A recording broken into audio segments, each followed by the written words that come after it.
Why compile Python code? Why would you compile a Python script?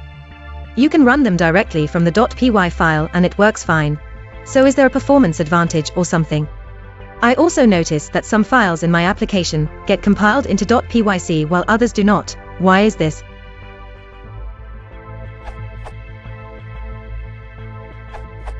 There is a performance increase in running compiled Python. However, when you run a .py file as an imported module, Python will compile and store it, and as long as the .py file does not change, it will always use the compiled version. With any interpreted language, when the file is used, the process looks something like this. 1. File is processed by the interpreter. 2. File is compiled. 3. Compiled code is executed. Obviously, by using precompiled code you can eliminate step 2. This applies Python, PHP and others.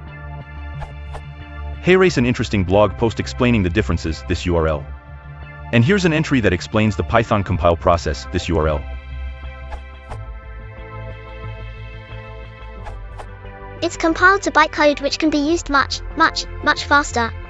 The reason some files aren't compiled is that the main script, which you invoke with Python main.py, is recompiled every time you run the script. All imported scripts will be compiled and stored on the disk. Important addition by Ben Blank. It's worth noting that while running a compiled script has a faster startup time, as it doesn't need to be compiled, it doesn't run any faster.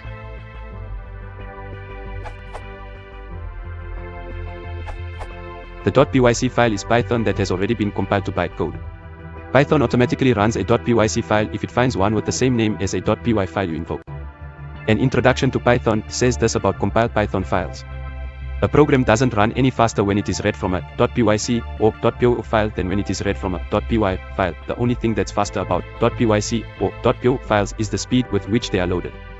The advantage of running a .pyc file is that Python doesn't have to incur the overhead of compiling it before running it. Since Python would compile to bytecode before running a .py file anyway, there shouldn't be any performance improvement aside from that.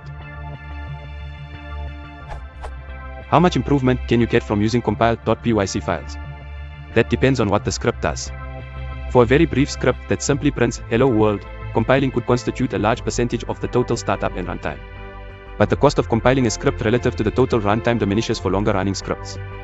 The script you name on the command line is never saved to a .pyc file. Only modules loaded by that main script are saved in that way.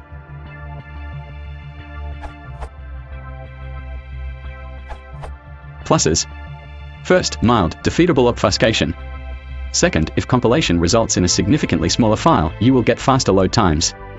Nice for the web. Third, Python can skip the compilation step. Faster at initial load. Nice for the CPU and the web. Fourth, the more you comment, the smaller the .pyc or .py file will be in comparison to the source.py file. Fifth, an end user with only a .pyc or .py file in hand is much less likely to present you with a bug they caused by a new and reverted change they forgot to tell you about. Sixth, if you're aiming at an embedded system, obtaining a smaller size file to embed may represent a significant plus, and the architecture is stable, so drawback 1, detailed below, does not come into play. Top-level compilation. It is useful to know that you can compile a top-level Python source file into a .pyc file this way.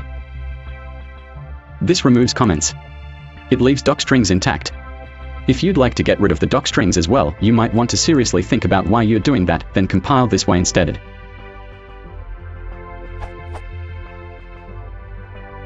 And you'll get a .py file instead of a .pyc file, equally distributable in terms of the code's essential functionality, but smaller by the size of the stripped-out docstrings and less easily understood for subsequent employment if it had decent docstrings in the first place. But see drawback 3, below. Note that Python uses the .py file's date, if it is present, to decide whether it should execute the .py file as opposed to the .pyc or .py file, so edit your .py file, and the .pyc or .py is obsolete and whatever benefits you gained are lost. You need to recompile it in order to get the .pyc or .py benefits back again, such as they may be. Drawbacks. First, there's a magic cookie in .pyc and .py files that indicates the system architecture that the Python file was compiled in. If you distribute one of these files into an environment of a different type, it will break. If you distribute the .pyc or .py without the associated .py to recompile or touch, so it supersedes the .pyc or .py, the end user can't fix it, either. Second, if docstrings are skipped with the use of the O command line option as described above, no one will be able to get at that information, which can make use of the code more difficult or impossible.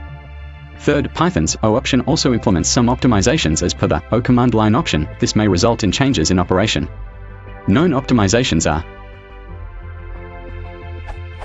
system.flags.optimize equals 1. Assert statements are skipped. __debug__ equals false. Fourth, if you had intentionally made your Python script executable with something on the order of #usr bin a Python on the first line, this is stripped out in .pyc and .po files and that functionality is lost. Fifth, with option O as well as O, assert statements are not compiled in, eliminating a source of runtime validation. You can compensate for this by using try except, but this requires abandoning the assert statement for use in anything that will be compiled. Sixth, somewhat obvious, but if you compile your code, not only can its use be impacted, but the potential for others to learn from your work is reduced, often severely. If you want to support the channel, please consider liking